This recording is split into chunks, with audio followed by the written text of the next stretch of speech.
po tayo na pag-usapan noong nakarang araw. At ito po ay patungkol po dun sa ipinost ni Ramon Tulfo. Bigla ko lang naisip mga kababayan, nakasama kaya etong si Alputera at ito pong si LRY aka Small Boy sa tila nagsarado ng gripo mga kababayan o nagbitaw ng pagsuporta po dito kay Sara Duterte. Kasi hanggang ngayon po ata, nagpapakatanga pa rin mga kababayan sa pagsuporta kay Sara Duterte. Ito pong si LRY aka Small Boy sa pamamagitan po mga kababayan nito pong si Alputera. So ngayon, kung mapapansin nyo mga kababayan, ito po kasi yung binitawang post ni Ramon Tulfo noong nakaraan at sabi niya po dito, problemado daw po ang kampo ni BP Sara sa paghahanap daw po ng pondo. Ayon sa aking Tweety Bird, nagsara ng gripo ang ilang negosyante, supporters ng DDS dahil sa mga isyo na hindi daw po masagot ni Sara na nagpapabigat sa impeachment case nito. Nasa wait and see mode rin, ang mga financer sa magiging takbo ng kaso ni Digong lalo't didesisyon na ito sa April 22 which is nangyari na mga kababayan at ang desisyon nga ng Court of Chamber ng ICC or ng International Criminal Court mga kababayan magtuloy-tuloy po yung proseso ng pagdinig sa kaso po ni dating Pangulong Duterte at kung mapapansin nyo naman po doon sa kanyang confirmation of charges nangyari na po mga kababayan at yung apela ng kampo ni dating Pangulong Duterte ibinasura po lahat at sabi pa nga dito, basahin pa natin, kung may jurisdiction ba ang ICC sa kaso ni dating Pangulo. Hindi rin masaya mga mayamang supporters sa idea na gawing espertar si Davao City Mayor Basti Duterte sakaling madiskaril si Sara. Sinabi rin ng aking Tweety Bird na mas lalong tumindi ang galit ng mga DDS sa administrasyon daw dahil sa pagpapasara sa kanilang number one source of fund, ang Pogo. Problema rin ng kampo ni BP Sara ang mga nag-aaway-away sa grupo sa hani ng mga DDS dahil kanilang mga bitbit sa politiko mga kababayan. Dahil nga kung titingnan nyo pong mabuti, meron pong mga DD-set na bumabatikos na kay Robin Padilla. Meron naman mga DD-set mga kababayan talaga ang hindi gusto itong si Bongo at may mga DD-set naman talaga mga kababayan sa grupo nitong si Alputera na allegedly pinipinance dito pong si LRY aka Small Boy ang sumusuporta mga kababayan sa pamumudmod ng pera at mga rally ni dating Pangulong Duterte. So ngayon, kung titingnan nyo kung yung ibang mga negosyante nagsasarado na po ng gripo sa pagsuporta sa mga Duterte dahil hindi na nga nagugustuhan yung pag-iwas ni Sara Duterte sa mga pananagutan po niya, bakit itong si LRY aka Small Boy tila nagpapatuloy pa rin sa pagpapakatanga mga kababayan dito po kay dating Pangulong Duterte at dito kay Sara Duterte. Alam na naman nila mga kababayan na talagang mandarambong ito pong si Sara. Kaya nga sa totoo lang mga kababayan, kung matatandaan nyo, di ba may kumakalat na video na kung saan ito pong isang miyembro ng Banatae nagsalita mga kababayan at sinasabi na may nag-alok daw ng 150k para daw po murahin lang itong si Sara Duterte. Pero kung iisipin nyo pong mabuti mga kababayan, sino po ba ang uto-uto na magbabayad ng 150k sa isang bingot na hindi maintindihan kung ano po yung sinasabi o pasintabi dun sa iba na may karamdaman pong ganito? Hindi po ito para sa inyo ha. Dahil kung matatandaan nyo mga kababayan, di ba may mga post dati na kumakalat na ito pong vlogger na ito kasama po mga kababayan ni Alputera. At sinabi pa nga ng vlogger na ito sa post dati na bakit daw inaaway nitong sina Maharlika, no, mga kasamahan nilang DD-set, ito pong si Alputera. So ngayon mga kababayan na ito, pakinggan nyo pong mabuti yung sinasabi dito. Okay. Nagulat siya. Nasa sulo ako nun. Okay. Nasa sulo. Boss ko. Nasa sulo ako. Tinawakan ako ng sikat na vlogger. Okay. Kilala vlogger ko. Meron ako. Una, Viber. Viber kami. Nag-message ko na sa Viber. Sabi. Ano 150,000. 150,000. Ano meron? Ano gagawin? Ano gagawin ko dyan? Tawag ako. Ano yan? Gano'n? 150,000. Mumurahin mo lang sa Sara. Eto mga kababayan, tanong ko. Kung kayo ba halimbawa politiko, halimbawa lang mga kababayan, o kung kayo ba may gustong ipamurang tao tapos magbabayad kayo ng 150,000, kukuha ba kayo ng bingot mga kababayan na hindi maintindihan kung anong sinasabi? Eto, tanong ko lang. Walang plastikan mga kababayan, prangkahan na.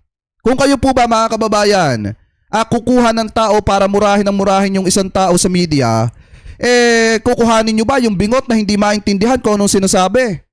Sa akin mga kababayan, yung pananaw ko dyan, utu-utu na lang yung tao na magbabayad ng 150k para lang ipamura etong si Sara Duterte. Samingot pa. Anyway, tuloy pa natin. 150,000. Isang mura lang yun. Nagulat nga si Jojo A mga kababayan kasi alam ko naman na yung tingin na ni Jojo A dito hindi gaanong naniniwala sa sinasabi nito. Kasi sino ba naman nga talaga mga kababayan ng utu-uto na kukuha ng vlogger na hindi maintindihan ang sinasabi tapos babayad ka ng 150k? Baka nga mamaya isipin ko na kaya kinuha ito ng Banatay mga kababayan at allegedly tumatanggap ng malaking pera para mag-post laban kay Presidente at murahin si PBBM, mag-post ng fake news at kung ano-ano laban kay Presidente, baka inalok nga siya ng malaking halaga sa kampo ni Sara. Di po ba mga kababayan, baka nga hindi lang 150k yung inalok sa kanya. Diba? Anyway, tuloy pa natin. Mumurahin ko 1 month. 1 month? 1 month. Ayaw ko naman, 1 month. Kasi nagtataka ko nung bigla ang lumabas yung post ni Ramon Tulfo about dito sa pagsasarado mga kababayan ng pondo, po dun sa mga DDC supporter, siguro kasama dyan yung mga vlogger, bigla ang naglabasan yung mga vlogger at sinasabi na sila ay inalok ng napakalaking halaga, murahin lang si Sara. Diba, hindi nyo ba napapansin mga kababayan? Kaya nga sa totoo lang, dito kay LRY, kay Small Boy sana kung kukuha kayo ng vlogger para siraan ang administrasyon, para siraan yung ibang tao, sana galing-galingan nyo naman. Kasi baka mamaya, yung kinuha nyong vlogger, lugi pa kayo. Kasi sino ba naman ang babayad dito? 150k tapos hindi maintindihan yung mga sinasabi publicly? Diba kahit nga si Chavit Singso nagahang pagkausap mga kababayan ito? Kasi nga hindi maintindihan. Di po ba? Anyway, tuloy pa natin. Mura, awayin ko lang. Ako, wala ko alam na napakagulo na ba? Awayin. So nagsisimula pa lang yung gulo. Tapos may binabanggit siya dito na may kasama daw siyang boss. Napunta sila ng Sulu, napunta sila ng Mindanao. Yan yung binabanggit niya. Sino kayang boss yon na mahilig pumunta ng Mindanao? Ako nagtatanong lang ni Presidente at saka ni VP yan. Wala ako, hindi ko lang sure. Okay. Kasi focus ako sa business ko. Tapos, mahilig ako sumama sa mga boss ko na pupunta na ibang lugar. Sa lugar nila, Sulu, Zamboanga. Diba mahilig daw siyang sumama sa boss niya. Pumunta daw sa mga lugar nila, sa Sulu, Zamboanga. Yun yung mga binabanggit mga kababayan O sino ba yung malimit pumunta ng Zamboanga? Sino ba yung malimit pumunta ng Sulu? Di ba kung matatandaan nyo mga kababayan yung Mindanao, sinasabi ng mga DDShat sa mga Duterte daw yan. O baka yung boss na tinutukoy niya dyan, baka si Sara Duterte. Ako nagtatanong lang naman. Kasi may shoutout kay Mr. Sponsor May galab shoutout sa'yo brother. Pakisubscribe po yan ako sa Muslim, malapit ako sa Muslim. Kasi may kamakanak ako mananaw. Okay. Malapit ako sa kanila. Kung mga gusto kong malaman yung kultura nito, kasi nakapunta na ako kapal. Kasi mga kababayan, alam nyo kung bakit desperado na sila? Kung bakit itong kampo ni LRY, aka Small Boy, desperado na at tinotodo na mga kababayan sa pamamagitan ni Alputera, dahil nga nabibisto yung mga galawan po nila. Nalalaman ng taong bayan yung masama nilang binabalak. Tulad na lang mga kababayan, sa sobrang desperada ni Sara Duterte, nabuking yung balak nila laban na naman sa presidente. Kasi biruin nyo, may ibinulgar po si Senator Ping Lacson. At sabi ni Senator Ping Lacson mga kababayan, may ilang literadong opisyal daw po ng military na may nilulutong kudita laban daw po kay PBBM. So walang katapusan ito mga kababayan. Di ba kung matatandaan nyo noong nakaraan, niluto na po nila yan ng paulit-ulit. Kaso nga lang ang problema, hindi po sila nagtatagumpay. At ngayon nagluto na naman ang panibagong ganyan laban po sa presidente. Ang tanong, nabuking. Di ba mga kababayan? Ang tanong, sino na naman na nasa sa likod niyan? Di syempre, yung makikinabang kapag ka nawala sa pwesto, ang presidente. Alam niyo naman kung sino makikinabang. Kaya nga napakadesperada na. Buhat nung pumutok, yung pangungulimbat ng pera ng taong bayan. Pumutok yung tagong yaman. at kung ano-ano pa mga kababayan katulad ng pagtanggap ng pera galing po sa ipinagbabawal na bato, may biglang ganito nang lumabas ulit, may biglang ingay ulit about dito sa niluluto ng ilang literadong opisyal ng military laban po kay PBBM. So ngayon, ang masaklap dito, nabuking dahil isinapubliko ni Senator Ping mga kababayan. Ito, pakinggan po natin. May niluluto manong pag-aaklas laban sa Administrasyong Marcos at ayon kay Senator Ping Lacson, mga retirado opisyal ng militar umano ang nasa likod dito. Nangunguna sa balita live si News 5 Cent correspondent Mian Los Baños. Mian, sino ang source ni Senator Lacson at anong detalye nito? Kita nyo, galawan desperado na yan. Kasi ikaw ba naman mga kababayan, yung iba kaya mong sampahan ng kaso pero si Senator Ping, si former Senator Antonio Trillanes hindi nila kayang kasuhan. Kasi natatakot sila mga kababayan na baka pagka kinasuhan nila si Trillanes, lumabas lahat ng iba pa nilang itinatago. Kasi biruin nyo, isipin nyo. Isipin nyo na lang, ang dami nilang pinagkakasuhan. Pero pagdating kay former Senator Antonio Trillanes, duwag po sila. Kaya ngayon, hindi sila umubra. Nabuking na yung mga galawan nila. May mga kinausap na naman sila para magluto na naman ng panibagong ganito labang kay PBBM. Diba ilang beses na nilang sinubukan na patalsikin ng presidente. Kaso ang problema, hindi sila nagtatagumpay. Kasi nga, hindi papabor sa kanila ang panahon. Gising na ang taong bayan ngayon. Alam na ng taong bayan kung ano yung tama at mali. At hanggat hindi sila sinasamahan ng mamamayang Pilipino, hindi sila mananalo. Kasi paano nga naman sila sasamahan kung yung taong gusto nilang patalsikin nagtatrabaho ng maayos dito sa ating bansa. At yung taong gusto nilang ipalit, hindi naman mahagilap dito sa bansang Pilipinas at wala naman trabahong ginagawa ni hindi nga mapakinabangan dito po sa ating bansa. Kaya nga kung iisipin nyo mga kababayan loko na lang at walang bait yung magpapatalsik sa presidenteng nagtatrabaho ng maayos at walang tinatapakang tao. Anyway, tuloy pa natin. Gigi, may nakalat nga raw na impormasyon si Senate President Pro Tempore Ping Lacson na di umano may nilulutong People Power Revolution. Sa nga yan ng mga kontrobersya na kinakaharap nila Pangulong Bongbong Marcos at maging ni Vice President Sara Duterte. Ay, shoutout sa aking napakapoging driver bodyguard. Shoutout Kuya Lemar Makasait. Enjoy ka lang sa bakasyon mo. Hindi na pinangalanan ni Senator Lacson kung sino yung kanyang source pero di umano may ilang mga retiradong opisyal ng militar ang nangre-recruit ng miyembro o yung mga active members ngayon ng AFP para magsagawa ng pag-aaklas laban sa administrasyong Marcos Jr. Pero Jiggy, naniniwala si Senator Lacson na hanggat nananatiling professional at tapat sa tungkulin ang AFP ay hindi magkakaroon ng junta o people power revolution. Samantala Jiggy, sa naman ang... Tsaka isa pa yan mga kababayan, kung hindi sila sasamahan ng sandatahang lakas, hindi naman sila magtatagumpay. Diba kahit magluto sila na magluto ng ganyan, malabo sila mga kababayan magtagumpay kasi gaya nga ng sabi ko, hindi papabor sa kanilang panahon. Diba? Alam mo, eto pa nawagan ko dun sa mga retiradong military, alam nyo, huwag nyo sayangin yung titulo ninyo. Diba? Huwag niyong sayangin yung titulo ninyo dahil sa isang pagkakamali. Yang ginagawa ninyong yan, napakalaking pagkakamali niyan. Kasi hindi naman para sa bayan yung ginagawa nyo. Yan ay para kay Sara Duterte. Diba? At hindi kayo sasamahan ng sandatahang lakas dyan. Sinasayang nyo lang yung pangalang matagal nyong pinaghirapan. Diba? Kaya nga doon sa mga retiradong opisyal na military, huwag niyong sayangin yung titulong hawak niyo para lang sa walang kabuluhan.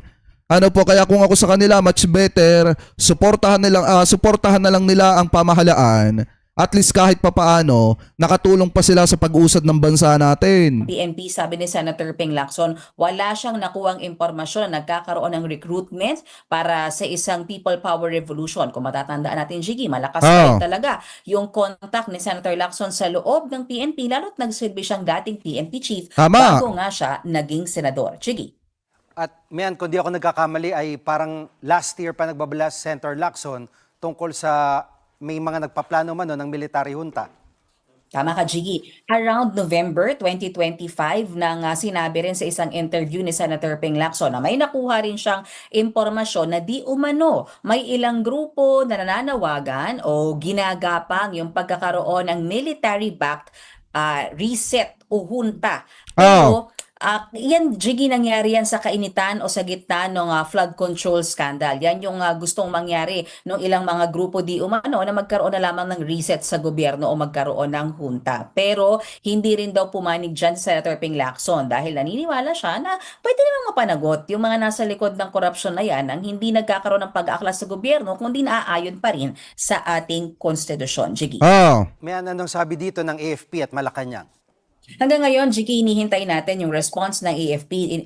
Hiningi na natin sila ng komento kaugnay dyan pero wala pa hanggang sa ngayon. Pero ang palasyo meron ng reaksyon dyan at hindi sila natitinag. Jiggy, sabi ni Palace Press Officer Yuse Claire Castro, hindi na bago yung mga ganyang balak-balakin o yung mga bang gumagapang para sa people power. Kaya nga, napakatagal na panahon na po nilang ginagawa yan. Kaso nga lang, laging failure, laging failed yung kanilang mga balak na ganyan. Kasi nga, hindi papabor sa kanilang panahon. At mas lalong hindi papabor sa kanila yung nasa taas. 'Di ba mga kababayan? Dahil masama yung hangarin nila. Sa tingin nyo ba papaboran ng Diyos yung ginagawa nilang masamang yan? Siyempre hindi. Kaya kahit anong ilang beses sila magluto ng ganyan labang kay PBBM, hindi sila magtatagumpay.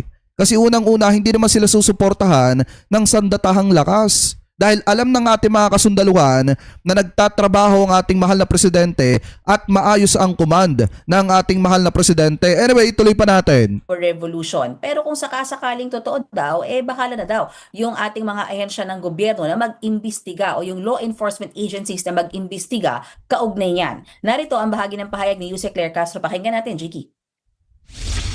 Hindi, unang-una po, kung ito po'y mapapatunayan dahil si Senator Lacson naman ay hindi natin matatawaran kapag nagsalita ito. Ito'y may receipt.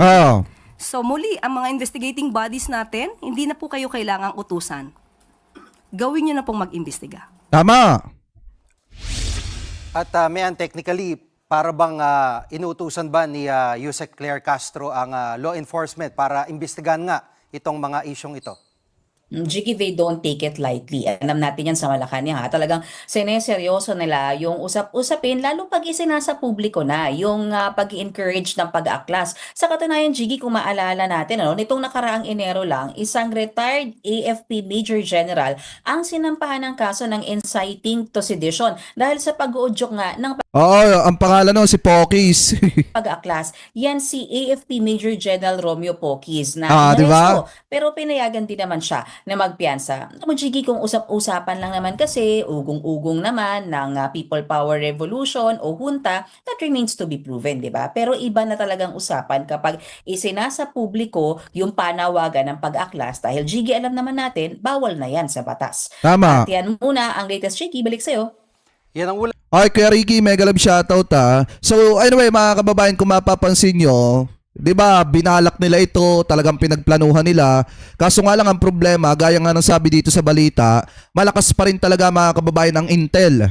Ano po ang intel ni Senator Ping Lacson sa loob mga kababayan at labas ng military dahil nga naging PNP to mga kababayan, PNP chief. Pakitama na lamang po ko kung ako po ay mali. So ngayon, kung titingnan nyo rin, sino ba naman ang utu-utong mga retiradong opisyal ng military ang susubok para lamang sa mga walang kakwenta-kwentang tao. Katulad na lamang mga kababayan nito.